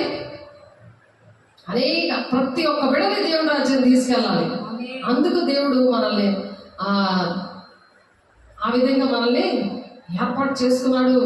పరిశుద్ధ జనాంగంగా ఆయన ఎందుకు పెట్టుకున్నాడంటే ఆ దేవుని బిడ్డలుగా అలాగా దేవుడిని అలా ఆరాధించి ఆయన మీద ఆనుకొని నడవడానికి పునరుత్థాన శక్తి అందుకని ఇచ్చారు. సజీవులుగా ప్రభు మన మధ్య ఆకాశంలోకి వస్తే ఆ బూర ఊదినప్పుడు సజీవులుగా మనం తీసుకెళ్తాడు. మరి ముందు 7 చెరలో ఉన్నారు కదా, పరదేశంలో ఉన్న వాళ్ళందరినీ కూడా దేవుడు ఆ మధ్యాకాశం తీసుకొస్తారు. ఎప్పుడైతే మనకి జ్ఞానేంద్రియాలు ఉంటాయి అంటే ఆయన స్వరం వినగలిగే చెవులు, ఆయన చూడగలిగే సిలువ దర్శనం అని మనం మెసేజ్ చెప్తున్నాం. అలాగా సిలువ దర్శనం అంటే ఏదైనా కష్టాలు వస్తే దేవుడు ఎన్ని శ్రమలు పడ్డాడో దేవుడి పిల్లల కోసం, అలాగే మనం కూడా పడాలని ఆయన శ్రమలు చూసినప్పుడు మన శ్రమలు ఏం అనిపించదు. అలాగా ఆ దర్శనం చూడడం అంటే జ్ఞానేంద్రియాలు అంటే యేసయ్య చూసిన కళ్ళు, యేసయ్య స్వరం వినగలిగే చెవులు, ఆయన టచ్ చేస్తే ఆయన ఆత్మతో నింపబడి, ఇవన్నీ కూడా జ్ఞానేంద్రియాలు. ఈ జ్ఞానేంద్రియాలు ఉన్న వాళ్ళకి ఆ బోర శబ్దం వినబడుతుంది. మధ్యాకాశంలో ప్రభువు ఊదినప్పుడు మరి మొదటి దశలోనికి 4:14 ఉంది కదా, నిద్రించిన వారి కోసం మీరు బాధపడద్దు, చనిపోయిన వాళ్ళ కోసం. మీ ఇంట్లో ఎవరైనా చనిపోయారా, మీ బంధువులు ఎవరైనా, వాళ్ళని వెంట పెట్టుకొని వస్తాడంట దేవుడు. కాబట్టి మనం వాళ్ళతో కూడా మన యుగగాలు ఉంటాం. అందుకనే రక్షణ అనేది మనం పొందుకున్నప్పుడు ఆ మరణపు ముళ్ళుని దేవుడు విడిచాడు. కాబట్టి ఈ పునరుత్థాన శక్తి ఏంటో మనం రుజుపరచగలము. ప్రతి ఒక్కరి దగ్గర కూడా దేవుని మాటలు చెప్పి భూలోకంలో దేవుని బిడ్డలుగా మనం పని చేయగలము. మట్టిలో ఉన్నది మట్టి అయిపోతుంది. మరి అందరూ అనుకుంటారు మట్టిలో పెట్టేస్తారు, మట్టిలో కలిసిపోతుంది, గాలి అయిపోతారు, లేకపోతే రెండో జన్మ ఎత్తుతారు. ఇలాంటిది సాధారణంగా బోధ చేసి మరి దేవుని విషయాలు తెలియకుండా అలా మబ్బులో పెట్టాడు. ఎందుకంటే వాడి రాజ్యం తీసుకెళ్దామని. వాడి రాజ్యం ఎక్కడ? నరకం. కాబట్టి యోహాను 11:25 పునరుత్థానమును జీవమును నేనే, పునరుత్థానమును జీవమును నేనే అంటే ఈ ఆత్మకి చావు ఉండదు. యుగగాలు కూడా దేవునితో జీవిస్తాం, లేకపోతే యుగగాలు కూడా ఆడితో నరకంలోనే. ఏ తప్పు చేస్తే ఆ పాపాన్ని బట్టి అనేకమైన బ్రాంచెస్ ఉంటాయి. అది కూడా భూలోకం అంత ఉంటుంది. ఈ భూలోకంలో ఎన్ని బ్రాంచెలు, ఎన్ని కేటగిరీలు ఎలాగున్నాయి, అలాగే నరకంలో కూడా ఉంటుంది, స్వర్గంలో కూడా అలాగే ఉంటాయి. ఎవరు క్రియలు వారి క్రియలు చెప్పిన వారికి నేను జీవితంలో సిద్ధపరిచి ఉంచానన్నాడు. వాళ్ళు ఇలా ఉన్నారు కదా, నేను కూడా అలాగ ఉంటానంటే నువ్వు అలాగా నరకం పోతావు. వాళ్ళని వెంబడిస్తే వాళ్ళ ఇంట్లో కావచ్చు, నీ ఫ్రెండ్సే కావచ్చు, నీ భర్తే కావచ్చు, నీ బిడ్డనే కావచ్చు, ఎవరైనా కావచ్చు. కానీ దేవుడిని మాట వినాలి. దేవుడు ఏడు చెప్తున్నాడు అని పౌలు గారు చెప్తుంటుంటే మీరు చూడండి, దేవుడి మాటలు ఏం చెప్తున్నాయి పరిశీలించుకోండి, రాసుకోండి అని చెప్పాడు ఆయన. అలాగే నేను కూడా మిమ్మల్ని రాసుకోమని ఎన్నిసార్లు చెప్తుంటాను. అందుకనే వాక్యం ఎలాగుందో అది చదివి మీకు దానికోసం మీకు వివరించి చెబుతూ ఆ సాక్ష్యం కూడా చేస్తున్నాడు దేవుడు. 16:17 ప్రకారం, అలాగే మొత్తం 10:20 ప్రకారం లోకాసువార్త 12 ప్రకారం. ఎందుకంటే పరిశుద్ధాత్మను పొందుకున్న వాళ్ళకే సేవ చెప్పాడు కానీ పిలుపు దర్శనమిస్తాడు కానీ అందరికీ ఇవ్వడు. అలా పిలవకుండానే వస్తారని ఉంది. దొంగ అపోస్తులుగా బయలుదేరతారని ఉంది. అనేకమైన వాక్యాలు ఉన్నాయి కానీ ఇప్పుడు చాలా టైం అయింది కాబట్టి మరి నెక్స్ట్ మనం చెప్తుందాం అది వివరణ. ఇంకా దీని వివరణ ఉంది. అయితే మొదట ఎవరైతే మొదట పునరుత్థానంలో బ్రతుకుతారో వాళ్ళు పరలోక రాజ్యానికి వెళ్తారు. రెండవ పునరుత్థానంలో బ్రతికిన వాళ్ళు నరకానికి వెళ్ళిపోతారనమాట. కాబట్టి ఇప్పుడు చనిపోతారు కదా, నరకాన్ని పరదేశాలుగా ఉందో అలాగే పాతాళం ఒకటి ఉంటుంది, అందులో ఉంటారు వాళ్ళు నరకానికి వెళ్ళిపోతారు. అది రెండవ పునరుత్థానం అనమాట. వాళ్ళు నరకానికి వెళ్ళిపోతారు. ఇప్పుడు చనిపోయిన వాళ్ళందరూ ఎక్కడికి వెళ్తారు? రక్షణ పొందుకోకుండా, యేసే శరీర రక్తం తీసుకోకుండా, సన్నిధికి రాకుండా, దేవుని మాటలు అసహ్యం, దేవుని సేవకులు అంటే అసహ్యం, దేవుని కుటుంబంలో ఉన్న తల్లి అయినా తండ్రి అయినా ఎవరైనా దేవుని బిడ్డలు ఉంటారు కదా, వాళ్ళంటే అసహ్యం, వాళ్ళ మాట వినరు కదా. వాళ్ళని సాతానుడు ఎక్కడ తీసుకెళ్తాడు? పాతాళంలో విశ్రాంతి అనమాట. పాతాళంలో ఇప్పుడు దేవుని మాటలు విని ఆదాము నుండి మరి యేసే వరకు ఉన్న దేవుని భక్తుల్ని అందరినీ కూడా పరదేశంలో ఉంచారు కదా. అందులో దేవుడు నా బిడ్డను కూడా ఉంచారు. నా దగ్గర మా అమ్మ బాప్తీసం వచ్చింది కాబట్టి నేను ఇక్కడ ఉన్నాను అక్క నన్ను విడిచిపెట్టగానే నా ఆత్మీయ బిడ్డ మహిమతో చెప్పాడు బాబు. కళ్ళారా వాళ్ళు చూశారు, మా ఆయన చూశాడు, మా పాప చూసింది, మా అత్త చూసింది, మా ఫ్యామిలీలో మరి ఇంగ్లాపల్లి పిల్లలు, జొన్నగుడ్డి పిల్లలు, ధర్మపూర్ పిల్లలు చూశారు. ఇది సాక్ష్యం. మనకి సాక్ష్యం ఉండాలి. అది భూది గంత పరిశుద్ధాత్మ దేవుడు వచ్చినప్పుడంట భూది గంతముల వరకు మీరు సాక్షిగా ఉంటారని ఉంది. మరి పరిశుద్ధాత్మ దేవుడు లేకపోతే నా వాడు కాడు అంటే దేవుడు దానిగా దేవుని వాడిగా ఉందామా వద్దా? మరి ఆ సాక్ష్యాలు పొందుకోవాలి కదా, చెక్ చేసుకోవాలా. మనం దేవుని రాజ్యానికి వెళ్తామా, పాతాళానికి వెళ్తామా, లేకపోతే పరదేశకి వెళ్తామా? ముందు చనిపోయే వాళ్ళందరూ అలా ఉన్నారు. దాన్నే రెండవ పునరుత్థానం అంటారు. రెండవ పునరుత్థానంలో మళ్ళీ వాళ్ళు బతికిస్తారు కదా. దేవుడు మధ్యాకాశానికి వస్తారు, అందరూ లేపుతాడు, సమాధులు ఉన్న వాళ్ళందరూ లేపుతారు. కానీ రెండవ పునరుత్థానంలో నరకానికి వెళ్ళిపోతారు. మొదటి పునరుత్థానంలో ఉన్న వాళ్ళందరూ కూడా పరలోక రాజ్యానికి వెళ్తారు. ఆ మాటలు మొదటి కొరింథీ 15:20 ఇప్పుడైతే నిద్రించిన వారిలో నుండి ప్రథమ ఫలంగా లేపబడ్డాడు దేవుడు. యేసే ప్రథమ ఫలం అంటే ఫస్ట్ ఆయన లేపబడ్డాడు. ఫస్ట్ లేపబడ్డాడు. ప్రపంచంలో ఎవ్వరు కూడా చనిపోయి బ్రతికిన వాళ్ళు లేరు. చరిత్ర చెప్తుంది. క్రీస్తు శకము క్రీస్తు పూర్వం అని చరిత్ర చెప్తుంది.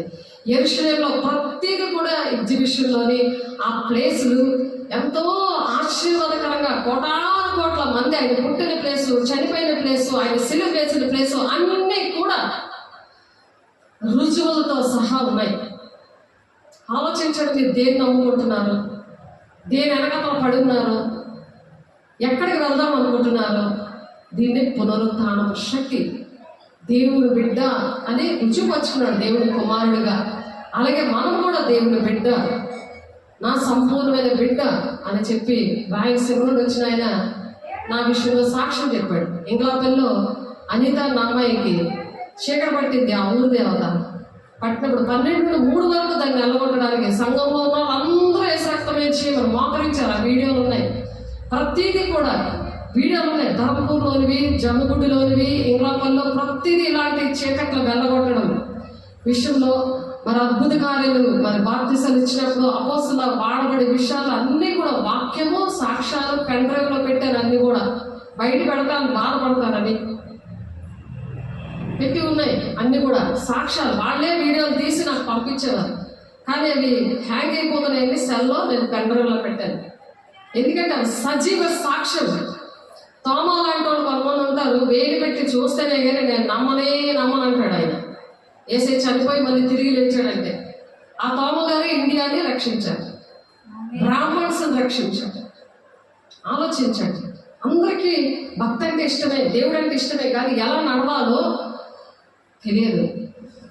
ఈ పునరుత్థానం శక్తి ఏం చేస్తుందంటే రుజువుపరుస్తుంది. అది మనలో దేవుడు రుజువుపరచబడ్డాడు, మనల్ని కూడా రుజువుపరిచేలాగా ఎవరైతే మాట వింటారో నాకన్నా మీరు గొప్ప కార్యాలు చేస్తారు, నన్ను పోలి నడవండి అని చెప్తున్నాడు ఆయన. యోహాను 14:12. ఎందుకంటే మన బిడ్డలు మనకన్నా ఎక్కువ బాగుండాలని మనం ఎలా ఆలోచిస్తున్నామో యేసయ్య కూడా అలాగే ఆలోచిస్తున్నారని మనం జ్ఞాపకం చేసుకుందాం. మరణము శక్తి కన్నా మరి పునరుత్థాన శక్తి చాలా పవర్ఫుల్. అది మన క్రీస్తు యొక్క పునరుత్థాన శక్తి యొక్క ఫలితాలు, బెనిఫిట్స్. ఆ శక్తిని మనం పొందుకున్నామా లేదా అని సరి చేసుకోవాలి. మరి ఓల్డ్ టెస్టమెంట్ భక్తులందరూ మొదలైన వారిని బ్రతికించారు. ఆదాము నుండి క్రీస్తు వరకు ఉన్న భక్తులందరినీ బ్రతికించాడు దేవుడు. అలాగా మనము కూడా బ్రతికించాలి. అనేక మంది నువ్వు జీవిస్తున్నావు కానీ మృతుడివే, మృతులకు నేను దేవుడు కాను అంటున్నాడు. ఒరే ఇంట్లో నువ్వు ఉన్నావు అంటే చచ్చినా ఒకటేనా, దేనికి పనికిరావురా అని తిడతారు కదా. అలాగే దేవుని విషయంలో నువ్వు ఉన్నావేమో ఒకసారి చెక్ చేసుకో. అందుకని దేవుడు ఏమంటున్నారు, అలాంటి వారిని సువార్త చేసి మరి ఆయన చెరగా తీసుకెళ్ళాడు. సమూహంగా రక్షించడం ఒకేసారి. ఆయన ఖాళీగా లేడు, సిలువ మీద ఉన్నప్పుడు సువార్త చేశాడు. మరి చెరలో ఉన్న వాళ్ళని సాతానుడు చెరలో పెట్టేశాడు. దేవుడి బిడ్డని అందరినీ కలిపేసి ఒకేసారి దేవుని సువార్త ప్రకటించారు. ఎవరైతే విన్నారో వాళ్ళందరినీ కూడా రక్షించి బ్రతికించేశాడు ఆయన. అలాగే మనం బ్రతికున్నాం. మన పని పాటు లేదు, ఈ పనిలోనే ఉండాలి. ఏ పనున్నా పక్కన పెట్టియాలి. అవి మనం ఏ పని చేసినా ఆ డబ్బులు ఇంట్లో వాళ్ళు బాగా అనిపిస్తారు, ఆ ఇళ్ళల్లో ఉంటారు వాళ్ళు. కానీ సాధారణ మరి 7 ఏళ్ళ శ్రమ దినాలు వస్తాయి. ఎవరైతే సిద్ధపడలేదు 7 ఏళ్ళ శ్రమ దినాల్లోని సాధారణంగా అవన్నీ ఆక్యుపై చేస్తాడు. అవన్నీ అసలు అవేమి ఉండవు. మనం సంపాదించుకున్నవి మనతో ఏమీ రావు. మనం వేసుకున్న బట్టలతో సహా ఏమీ రావు. మనం సంపాదించినవి ఏమీ రావు. బంగారం కానీ ఇళ్ళు కానీ మన శరీరం కానీ ఏమి రాదు. మహిమ వస్త్రాలు దేవుడు ఇచ్చేస్తాడు. రెప్పపాటు కాలంలో వేసి లోపల దేవుడు తీసుకెళ్ళిపోతాడు. ఎవరైతే సిద్ధంగా ఉన్నారో మన వాక్యం చెప్తుంది. అవన్నీ చెప్పుకున్నా మనం ఏంటంటే, ఇద్దరు పడుకొని ఉంటే మంచం మీద ఒకరు ఎవరు సిద్ధపడ్డారో వాళ్ళు వెళ్ళిపోతారు. తిరగటరా ఎవరైనా విసురుతుంటుంటే అందులో విసిరిన వాళ్ళు అక్కడ వెళ్ళిపోతారు, అక్కడ ఉండిపోతారు. అలాగే పొలంలో ఎవరైనా పని చేస్తుంటే ఒకరు ఉంటారు, ఒకరు వెళ్ళిపోతారు.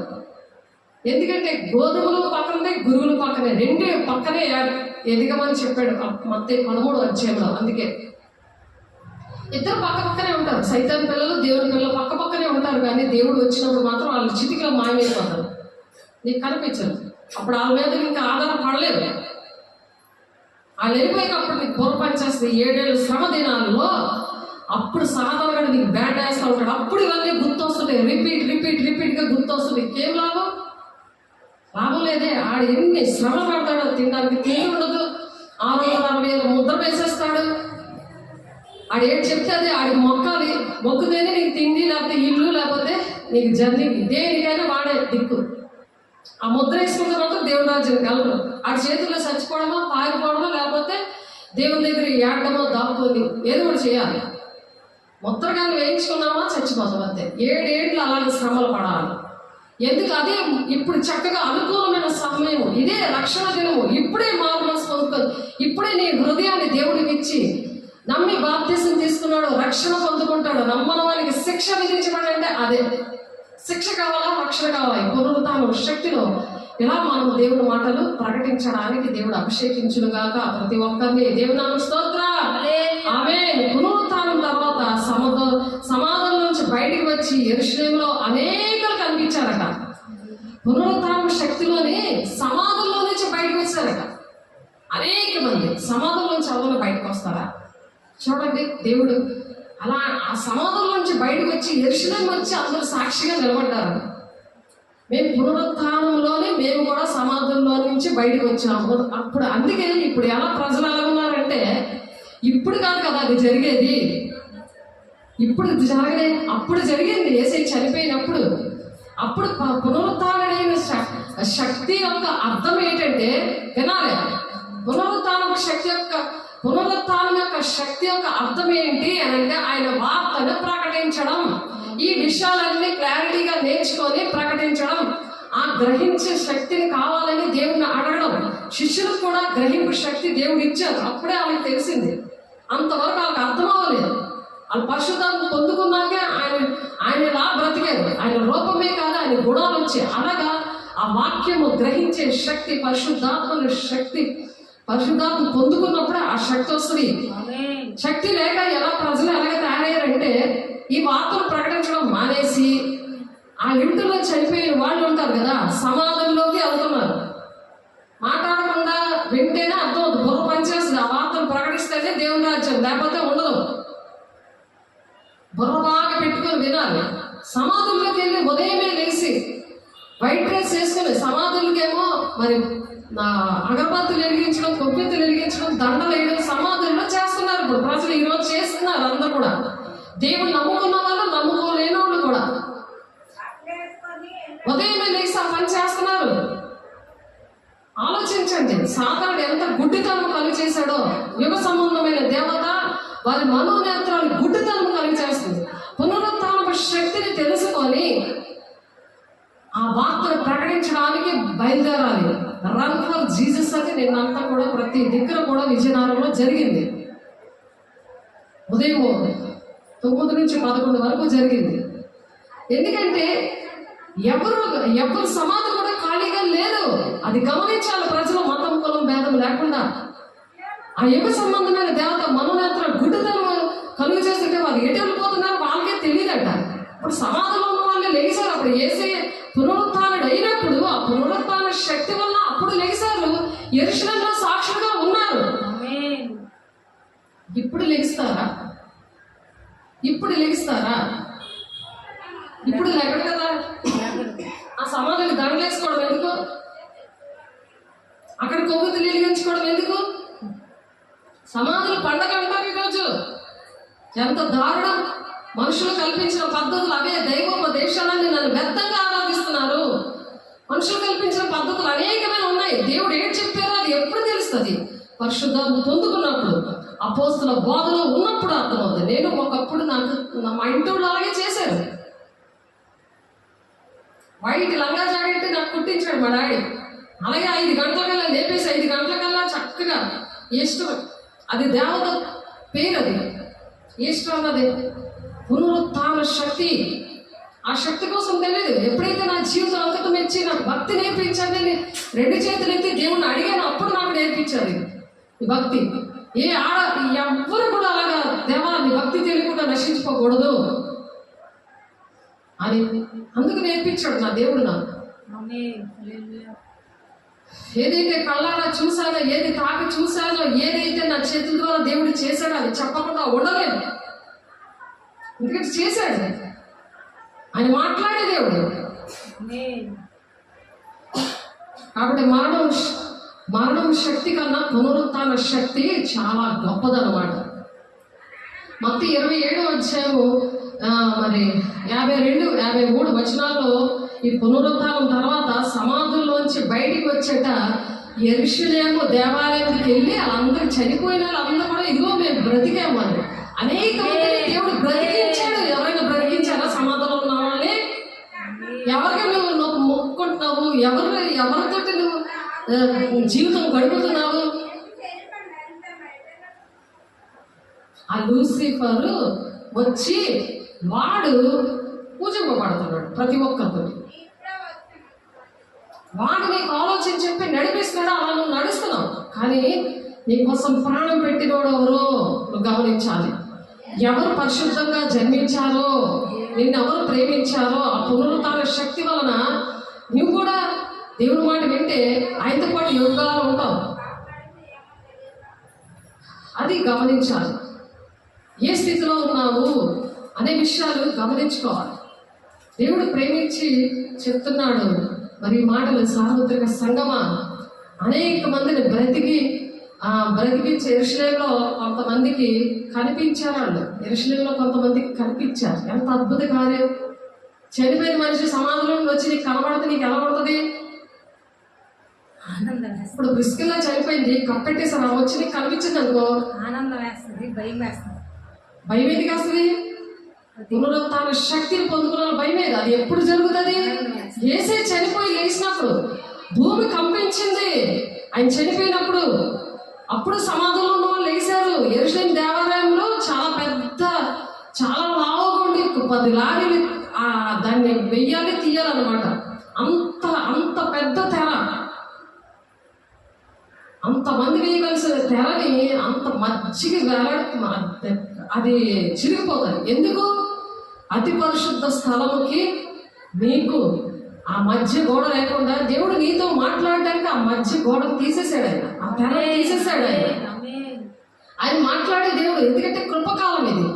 పరిశుద్ధాత్మ దేవుడు నువ్వు అడిగితే ఆయన నీలోకి వస్తాడు. నువ్వు క్షమించమని దేవుడిని అడిగితే, దేవా ఇవన్నీ చేశాను, ఇటువంటి చెత్త పనులన్నీ చేసి నేను నరకానికి వెళ్ళను, నీ పునరుత్థాన శక్తి. మామూలుగా నువ్వు ఏదైనా తినడానికి కొనుక్కోవాలన్నా, బట్టలు వేసుకోవాలన్నా ఎంతసేపు ఆలోచిస్తావు? ISMR ఉండాలి అన్ని వస్తువులు కొనుక్కోవడానికి. కుక్కర్ పేరుకొని చచ్చిపోతానని భయం. ఉప్పుకి ISMRకి కావాలి, అన్నీ కావాలి, కానీ దేవుడు వద్దా? దేవుడి యొక్క గుణాలు ఏంటి? ఆ పునరుత్థాన శక్తి ఏంటి? ఆయన ప్రేమ ఏంటి? ఎందుకు నీ కోసం నా కోసం ప్రాణం పెట్టాడు? మానవాళి రక్షణ కోసం, మానవాళి పాప క్షమాపణ కోసం. పాపంలో జన్మించాం, మనం పాపంలోనే పుట్టాం, పాపంలోనే పెరిగాం. మనకి ఎలాగా పాపక్షాపం ఎలాగొస్తుంది? పరిశుద్ధ పట్టణానికి ఎలాగెళ్తాం? ఆయన పరిశుద్ధుడు. నువ్వు పరిశుద్ధంగా ఉంటే వెళ్తావు, లేకపోతే వెళ్ళవు. అందుకని వేసేసారు, రక్తం తీసుకోవాలి దేవుని బిడ్డ. అప్పుడు దేవుని వాక్యం నీకు అర్థమవుద్ది, దేవుని మాటలు అర్థమవుతాయి, దేవునికి ఇష్టంగా నడుస్తావు, దేవుని బిడ్డలంటే నువ్వు ఇష్టపడతావు. ఎన్ని శ్రమలైనా వచ్చుకుంటావు. అదే మనం పాట పాడుకున్నాం. దేవుని కుమారుడిగా పునరుత్థాన శక్తిని అలా రుజువుపరుచుకున్నాడు. మనం రుజువుపరుచుకుంటున్నామా? అది చెక్ చేసుకోవాలి. ఆ పనిలో ఉండాలి. ఎవరో ఏదన్నారు దానికోసం ఏడ్చుకొని కూర్చుంటానా? ఎవరే మాట అన్నారు కాబట్టి సాధారణంగా నీకు బాధ చేస్తున్నాడు. వాళ్ళు దూరి నీకు బాధ చేస్తున్నారు. ఎందుకు? మనం శరీరంతో కాదు పోరాడమని, మనము దురాత్మల సమూహముతో, వాయుమండలంలో ఉన్న దురాత్మల సమూహముతో, లోకనాథులతో మనం పోరాడుతున్నాం అన్నది వాక్యం. కాబట్టి దేవుని కుమారుడిగా పునరుత్థాన శక్తిని ఆయన ఎలాగైతే రుజుపరుచుకున్నామో, మనం ఎవరితో పోరాడుతాం? ఆ మనిషిలో ఉంది నీతో పోరాడుతున్నాడు. కాబట్టి ఆ సాతాన్ని ఎదిరించే శక్తిని మనం పొందుకోవాలి. అప్పుడే రావడం దైత్యం. కాబట్టి రోమా 1:4 ప్రభావంతో దేవుని కుమారుడిగా రుజువు చేస్తా, ప్రభావంతో దేవుని కుమారుడిగా రుజువు చేసుకోవాలి. అపోస్తుల వలె అపోస్తులు అలాగా రుజువుపరుచుకున్నారు. ప్రాణాలు దిగించి దేవుని పని చేశారు. కాబట్టి అలా రుజువుపరుచుకుందాము. దేవుడు అట్టి మాటలు మనల్ని ఈరోజు ఇచ్చి దీవిస్తున్నాడు. అందరూ బట్టి దేవుడికి కోటాను కోట్ల వందనాలు చెల్లిస్తున్నాం. దేవుని స్తోత్రం. ప్రభు పునరుత్థానాన్ని సాతాన్ని పూర్తిగా దేవుడు జయించాడు అన్నమాట. పూర్తిగా సాతాన్ మీద అధికారం మనకిచ్చాడు. నువ్వు సాతాన్ మీద మాటిని ఆడిపోయి పడిపోవడం కాదు, నాకు ఆడే నాకు మంచి పనులు చేస్తాడు అని మొక్కేసుకోవడం కాదు. ఆడికి ఇష్టం వచ్చి నువ్వు దెయ్యానికి భయపడతావు, కానీ దేవుడికి భయపడరు మనుషులు. ఆలోచించండి. సాతాను తల ఆయన చెదగొట్టాడు సిలువలో, ఆడు ఓడిపోయాడు. ఎందుకంటే ఆయన జయించి లేచాడు కదా. పునరుత్థాన శక్తిని మనకి ఇచ్చాడు కదా. కాబట్టి ప్రపంచాలన్నీ కూడా ఈ నెరవేర్పు కోసం ప్రవచనాలు 1000 సంవత్సరాల క్రితమే అనేకమైన భక్తులు ఈ విషయాన్ని యేసయ్య కోసము ప్రవచనాలు వచ్చాయి, ప్రవక్తలు ప్రవచించారు. అవి నెరవేర్చబడ్డాయి. యేసయ్య వచ్చి నెరవేర్చారు. యేసయ్య సిలువ వేయక బడక ముందే, యేసయ్య పుట్టక ముందే అనేకమైన భక్తులు ద్వారా దేవుడు ప్రవచించాడు. కాబట్టి అవన్నీ కూడా నెరవేర్పులో ఉన్నాయి. అలా లేఖనాల ప్రకారం చనిపోయాడు, ఆయన సమాధి చేయబడ్డాడు, అలాగే పునరుత్థానుడే. లేఖనాల్లో ఉన్నాయి ఈ మాటలన్నీ. అలాగే మనం ఏదైతే చెప్తామో అవన్నీ కూడా మన ద్వారా కూడా ప్రవచనము వస్తుంది. అనేక విషయాలు ఏవైతే నా నోట్లో నుంచి ప్రవచనంగా దేవుడు మాట్లాడారో అవన్నీ కూడా నెరవేర్చబడ్డాయి. దేవుని స్తోత్రం. అందుకే అపోస్తల బోధలో ఎఫెసీ 4:13 ప్రకారం దేవుడు నన్ను పిలుచుకున్నాడు. అంతవరకు కూడా నాకు ఆ భక్తి నేర్పించాను అన్నప్పుడు దేవుడు ఇదే నేర్పించాడు. మనుషులు నేర్పించలేదు. నాకు తెలియదు భక్తి ఏంటి. ఆ భక్తి వల్ల నేను మోసపోయాను. నా సాక్ష్యం మీకు తెలుసు. కాబట్టి పునరుత్థానం తర్వాత పరదేశులు మరి తీర్పు జరిగే వరకు కూడా తాత్కాలికంగా ఆ ఆత్మలు విషయాలు తీసుకొని ఉంటాయి అక్కడ. అలాగే ఓల్డ్ టెస్టిమెంట్లో, న్యూ టెస్టిమెంట్లో కూడా ఎవరైతే భక్తులు చనిపోయారో పరదేశంలో విశ్రాంతి తీసుకుంటున్నారు. మన కుటుంబంలో ఉన్న వాళ్ళు కూడా అలాగే ఆ విశ్రాంతి తీసుకుంటారు. మన సంఘంలో వాళ్ళు, మన కుటుంబంలో ఉన్న వాళ్ళు మరి చక్కగా దేవుని బాప్తిజం తీసుకుని సన్నిధికి వచ్చి దేవుని మాటలు విన్నవాళ్ళు సంగతి అక్కడ పరదేశంలో విశ్రాంతి తీసుకుంటారు. ఎప్పుడైతే ఈ బోర్ ఊదపడుతుందో రెప్పపాటి కాలంలో సజీవులుగా మనం తీసుకెళ్తాడు ఆ ప్లేస్కి. వాళ్ళు ఎక్కడైతే వాళ్ళు మనం కలిసి మధ్యాకాశంలో కలుసుకుంటాం. అలా పరలోక రాజ్యానికి వెళ్తాం. అప్పుడు అందుకనే రెండవ మాట సిలువలో రెండవ మాట చెప్తాడు కదా, లూకా 23:43 ఉంటుంది. అక్కడ కూడా 7 మాటల్లో కూడా సువార్త ప్రకటిస్తాడని మనం గుడ్ ఫ్రైడే నాడు చెప్పుకున్నాం. అక్కడ కూడా నేడు నీవు నాతో కూడా పరదేశంలో ఉందో అని దొంగతో చెప్తాడు దేవుడు. ఎందుకు? తను చేసిన తప్పు తను మనకైతే తగ్గుతాడు. మనం దొంగలు కాబట్టి మనకైతే తగును ఇలా మనం చనిపోవడం. కానీ ఆయన ఏ తప్పు చేయలేదు. మన కోసం, ఈ మానవాళి రక్షణ కోసం ఆయన ఇలా ప్రాణం పెడుతున్నాడని రెండవ దొంగకి చెప్తాడు. ఆడేం చేస్తాడు? రెండో పక్క ఎడం పక్కన ఉన్న దొంగ ఏంటంటాడు, నీవు రక్షించుకొని నువ్వు రక్షించుకొని మమ్మల్ని కూడా రక్షించవచ్చు కదా అని చెప్తాడు. ఇప్పుడు కూడా నీ ఇంటి రక్షించబడలేదు, మమ్మల్ని ఏం రక్షిస్తావు అని ఆశాతాడే బోధిస్తున్నాడు. రెండవది ఎడం పక్కన ఉన్న దొంగల్లాగా అలా బోధ చేస్తున్నారు. నీ ఇంటికి ఒక గది లేదు, మాకేం చెప్తావు అంటున్నారు. వాళ్ళ వాక్యం తెలియదు. శాతం కూడా వాళ్ళ దూరిపోయి బాగు చేస్తారు. కానీ ఎడం పక్క దొంగ నరకానికి పోయాడు. ఎప్పుడైతే పశ్చాత్తాపడి మనకైతే ఇవన్నీ కూడా తగులు, నేను పాపిని, దేవా నన్ను ఒకసారి జ్ఞాపకం చేసుకోవా అని యేసయ్య గుణాలు చెప్పాడు. అక్కడ యేసయ్య ఎంత మంచివాడో, ఎలా త్యాగం చేశాడో, ఎలా ప్రేమించాడో. ఎలా ఉన్నావు?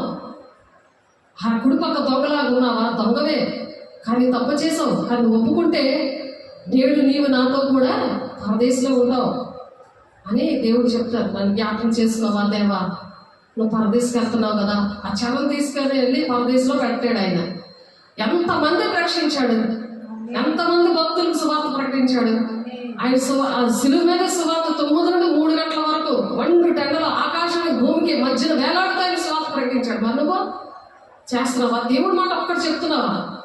ఈరోజు నీ ఊపిరి ఆడుతుందంటే, నీకు ఒక గౌరవం ఉందంటే, నువ్వు తింటున్నావంటే, నీ కాలు చేయి ఆడుతుందంటే ఎవరు కారణం? ఎవరి కారణం? అది మర్చిపోయావా? దేవుడి మాటలు నీకు దేవుడు ఏం చేశాడని నీ నోట్లో నుంచి చెప్పలేవా? లేకపోతే ఈ పాటికి ఒక తాగుబోతుగా, ఒక వ్యభిచారిగా, ఒక అడ్రస్ లేకుండా, ఒక గౌరవం లేకుండా ఎలా ఉన్న పరిస్థితులు ఈ ఏరియాలో ఉన్న ప్రజలు. నేను చేసిన 6 ఏరియాలు కూడా అలాంటి ఏరియాలే నేను చేశాను. నన్ను కూడా ఇలాంటి ఏరియా రావద్దని నా కుటుంబం నన్ను ఎంతో ఇబ్బంది పెట్టినప్పుడు నేను మీరు చీట్లు వేసుకోండి అని అంటే విజయనగరం, భీమిలి, వైజాగ్ ఈ 3 చీట్లలో విజయనగరం అని 3 సార్లు వచ్చింది. అలాగే నేను విశ్వాసం మూలనే దేవుడి మాటకు లోబడి నేను పరిచయం చేసినందుకు నాకు దేవుడు అటువంటి అభిషేకం ఇచ్చాడు. వేదలకు సువార్తను ప్రకటించడానికి నేను అభిషేకించాను. చెరలో ఉన్న వాళ్ళు, బంధకాల్లో ఉన్న వాళ్ళు విడిపించడానికి నేను అభిషేకించాను. అని ప్రభు నన్ను పంపించాను. నేను లోబడ్డాను కాబట్టి ఆ వరాలు ఆన్ అయ్యి వాళ్ళందరినీ రక్షించడానికి, వాళ్ళు ప్రేమించి, వాళ్ళు తప్పు చేసినా ఏం చేసినా వాళ్ళు కౌగులించుకోవడానికి దేవుడు ఆ ప్రేమ ఇచ్చారు. నీకు కూడా అలిగిస్తారు. నీ కుటుంబాన్ని రక్షించుకోవా? దేవుడు నీ కుటుంబం కోసం లెక్క అడుగుతాడు. ఏం చెప్తావు? కాబట్టి బ్రతికినప్పుడు ఆ సంఘాన్ని దేవుడు స్థాపించాడు. అది కీర్తన 68:18 ఉంటుంది. చెరలోకి వెళ్ళకుండా పరదేశకు మరి పరదేశం మనము చెరలోకి వెళ్ళము. ఎవరైనా సరే పరదేశంలో ఉంటాం. ఆ శక్తిని, ఆ బెనిఫిట్ మనకు దేవుడు ఇచ్చారు. లేకపోతే చెరలో బంధించబడి ఉంటే ఆ చెర నుండి ఆ విధంగా విడిపించారు దేవుడు సేవకుల ద్వారా, యేసే ద్వారా. యేసే గుణాలు ఆ విధంగా సేవకులకు ఇచ్చి అలా చేశారు. ఈ బండ మీద నేను సంఘాన్ని కడతానని పేతురుతో చెప్పాడు. అలాగే క్రీస్తు అనే బండ అంటే క్రీస్తు అనే వాక్యం మీద, అపోస్తల బాధ మీద నిలబడినప్పుడు ఆ క్రీస్తు అనే బండ మీద నీ ఇల్లుని కట్టుకున్నావు అనుకో, దేహమే దేవుని ఆలయంగా నువ్వు ఉంచుకున్నావు అనుకో, తుఫాను లాంటి శ్రమలు వచ్చినా అదే తుఫాను వస్తే క్రీస్తు అనే బండ మీద ఆ ఇల్లు గట్టిగా ఉంటుందా లేదా? అదే నువ్వు ఇసుక మీద కట్టేవనుకో, శరీరాసాల బోధ మీద వ్యర్థమైన ఆరాధన చేస్తూ కట్టేవనుకో, అది ఏ కష్టం వచ్చినా, తుఫాన్ లాంటి శ్రమలు వచ్చినా వెంటనే ఏదవుద్ది? పోతుంది. అది ఏదవుతుంది? ఇరిగిపోతూ ఉంటుంది, అది కూలిపోద్ది కదా ఇల్లు. ఇసుక మీద కడతారా, కొండ మీద కడతారా? ఆలోచించండి. ఎన్ని శ్రమలు వచ్చినా, శ్రమైన, ఖడ్గమైన, హింసైన, ఉపద్రవమైన నా ప్రేమ దేవా నీ ప్రేమ నుండి ఎడబాపున అన్నాడు పౌలు గారు. కాబట్టి 40 రోజులు తర్వాత దేవుడు ఆరోహణమయ్యాడు. ఎప్పుడు 11 సార్లు కనిపించారు. చనిపోయి యెరూషలేములో సమాధుల నుండి లేపబడి యెరూషలేములో ఎలాగైతే కనిపించారో అలాగే యేసే పునరుత్థానుడే 11 సార్లు కనిపించాడు అందరికీ కూడా. శిష్యులకి, అనేకమైన ప్రజలకి 11 సార్లు కనబడ్డాడు. చనిపోయిన వెంటనే వెళ్ళిపోలేదు, మాయమైపోలేదు. అలా రుచిపరచుకోవాలి. ఎక్కడైతే పిలుపు, దర్శనం ఉందో అలాగే ఇన్ని దిక్కులు, 6 దిక్కులు నేను పరిచయం చేసిన, నన్ను ఎక్కడైతే పిలిచాడో అక్కడే నన్ను నాకు చర్చించి నన్ను రుజువుపరచుకున్నాడు. దేవుని స్తోత్రం. మంచి కాబట్టి తన గొర్రెల కోసం ప్రాణం పెడతాడు. జీతగాడే ఆత్మ బిడ్డలు వదిలి వెళ్ళిపోతాడు. అందరూ 4 చర్చిలు ఇక్కడే ఉన్నారు. కాబట్టి ఆలోచించండి, 40 రోజులు తర్వాత దేవుడు ఆరోహణమయ్యాడు, పరలోక రాజ్యానికి వెళ్ళిపోయాడు. ఆయన అందరూ చూస్తుండగా ఆయన వెళ్ళాడు. అలా మనం చూస్తుండగా మనల్ని కూడా దేవుడు సేమ్ అలాగే తీసుకెళ్తాడు. ప్రియ బిడ్డ, దేవుని బిడ్డ, దేవుని సంగమా, సార్వత్రిక సంగమా, మనలో కూడా కన్నురెప్ప పాటలో అలాగే దేవుడు ఎలాగైతే వెళ్ళాడో అలాగే మనం వెళ్తాము. ఆయన 2వ రాకడలో వస్తున్నాడు. ఆ ప్రవచనం, మొదటి రాకడలో ప్రవచనాలన్నీ నెరవేర్చబడ్డాయి. మరి 2వ రాకడలో కూడా ప్రవచనాలన్నీ నెరవేర్చబడ్డాయి. కొన్ని నెరవేర్చబడ్డాయి, కొన్ని ఉన్నాయి. అవి కూడా మనం చెప్పుకుందాం నెక్స్ట్. తండ్రి మరి కుడి పార్శ్వాన తండ్రి చిత్తాన్ని నెరవేర్చి కుడి పార్శ్వాన ఇప్పుడు కూర్చొని ఉండి ఆయన పరదేశంలో మరి అక్కడ భూలోకంలో ఉన్నవారు ఈ శిష్యులు ఏడో కోసం ప్రార్థన చేస్తున్నాడు. ఈ మేడగదిలో వీళ్ళందరూ 120 మంది పరిశుద్ధాత్మ కోసం ప్రార్థన చేసినప్పుడు పరిశుద్ధాత్మ శక్తి యేసయ్య వెళ్ళిపోయిన తర్వాత, ఆరోహణమై వెళ్ళిపోయి తండ్రి కుడిపార్శ్వాన కూర్చున్నాక తండ్రి చిత్తాన్ని నెరవేర్చి అప్పుడు పరిశుద్ధాత్మ శక్తితో ప్రతి ఒక్కరూ మేడగదిలో అగ్నిజ్వాల వంటి ఆత్మను పొందుకుంటారు. అలా రక్షణ పొందుకున్న పునరుత్థాన శక్తిని మరి ప్రకటించారు వాళ్ళు. అపోస్తులందరూ కూడా ప్రకటించారు. మనల్ని కూడా దేవుడు అపోస్తులుగా పిలుచుకున్నారు. కాబట్టి మరి మన సంఘాన్ని సిద్ధపరిచే పనిలో మనం ఉందాం. మరి అలా ఉండాలని దేవుడు ఆశపడుతూ మరి ఈ మాటలు ముగిస్తున్నారు. ప్రార్థన చేసుకుందాము. పరిశుద్ధుడా, ప్రేమ గల దేవ, అభిషక్తుడా,